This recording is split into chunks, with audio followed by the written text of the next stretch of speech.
नमस्कार दोस्तों। आज से करीब 75 साल पहले सन 1949 में जब कम्युनिस्ट पार्टी ने माओ त्से-तुंग के नेतृत्व में सत्ता हासिल की थी, तब चीन बेहद गरीब और एकदम अलग थलग पड़ा हुआ देश था। चीन की अर्थव्यवस्था कृषि पर ही आधारित थी। माओ चीन को शक्तिशाली, अमीर और बहुत बड़ी ताकत के रूप में देखना चाहते थे। माओ ने 1976 में अपनी मौत तक 27 सालों तक चीन का नेतृत्व किया। माओ त्से ने 1950 के दशक में द ग्रेट लीप फॉरवर्ड अभियान के तहत चीन की कृषि आधारित अर्थव्यवस्था के औद्योगिकीकरण की कोशिश की, लेकिन वे सफल नहीं हो सके। उनकी नीतियों की वजह से 1961 तक आते आते चीन भूखमरी की हालत में तब्दील हो गया। लेकिन फिर अगले 30 वर्षों में एक ऐसा ट्रांसफॉर्मेशन देखने को मिला कि ये देश कहां से कहां तक पहुंच गया। सन 1978 में ग्लोबल जीडीपी में चाइना का कंट्रीब्यूशन सिर्फ 2% था। आज के दिन चाइना 18% से ज़्यादा कंट्रीब्यूशन देता है जीडीपी में। इनका पॉवर्टी रेट अब 1% से भी कम है और चाइना दुनिया का अब सेकंड लार्जेस्ट इकोनॉमी है। कई मायनों में अब इसे एक सुपर पावर देश कंसीडर किया जा सकता है। लेकिन ये सब कैसे पॉसिबल हुआ? आखिर ऐसा कौन सा जादू हुआ जो हमें यहाँ देखने को मिला? आइए आज के वीडियो में करते हैं एक स्टडी चाइना के ऊपर। चाइना देश का शब्द आता है दोस्तों एक चाइनीज शब्द चीन से। इसे लिखा QIN से है, लेकिन प्रोनाउंस चीन से किया जाता है। चाइना 4th लार्जेस्ट कंट्री है जिसकी सीमा इंडिया के साथ लगती है। अपनी साइज के चलते चाइना एक बहुत सफल और ताकतवर किंगडम हुआ करता था 19th सेंचुरी तक, और अभी के टाइम सेकंड लार्जेस्ट इकोनॉमी बन गई है। दरअसल चीन में माओ की मौत के बाद सन 1978 में कम्युनिस्ट पार्टी के मुखिया डेंग शाओपिंग एक नई सोच के साथ आए। उन्होंने चीन में एक आर्थिक क्रांति की शुरुआत की। शाओपिंग के बारे में कहा जाता है कि उन्होंने ही चीन को अमीर बनाया है। उनके लाए सुधार माओ के सिद्धांतों से अलग थे। उन्होंने चीन के बाजार की पूरी दुनिया के लिए खोल दिए।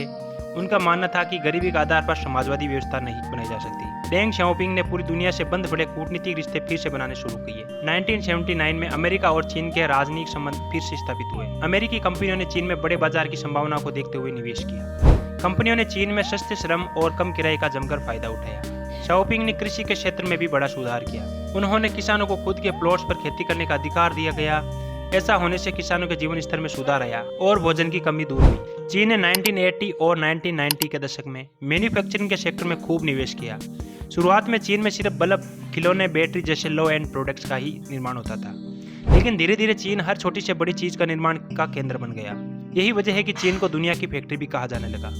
इन सामानों को उन्होंने पूरी दुनिया में एक्सपोर्ट किया। इसका नतीजा ये हुआ कि 2010 में अमेरिका को पछाड़कर चीन मैन्युफैक्चरिंग के सेक्टर में दुनिया का सबसे बड़ा देश बन गया। 2019 तक आते आते ग्लोबल मैन्युफैक्चरिंग सेक्टर में चीन का हिस्सा 29% हो गया, जबकि अमेरिका का हिस्सा 17%, वहीं भारत का हिस्सा इसमें सिर्फ 3% है।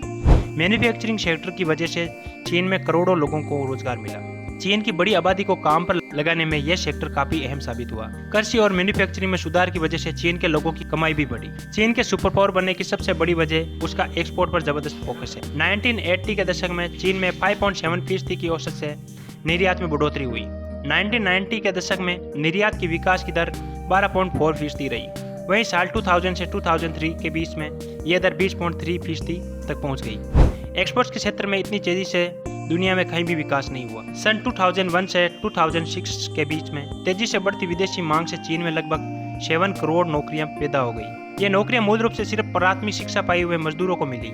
चीन में 2006 के बाद से चीन में घरेलू मांग इतनी बड़ी, रोजगार के लिए विदेशी मांग से ज्यादा घरेलू मांग अहम हो गई। इससे चीनी अर्थव्यवस्था को नया बैलेंस मिला, लेकिन चीन ने एक्सपोर्ट्स पर पकड़ ढीली नहीं की। चीन की तरक्की की एक और बड़ी वजह है शहरीकरण।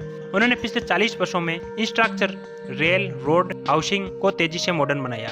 तेजी से शहरीकरण की वजह से चीन में आज 100 से ज्यादा शहर ऐसे हैं जहां आबादी 10 लाख से भी ज्यादा है। शहरीकरण की वजह से चीनी सरकार ग्रामीण इलाकों में बड़ी संख्या में लोगों को शहरों में लाने में कामयाब हुई।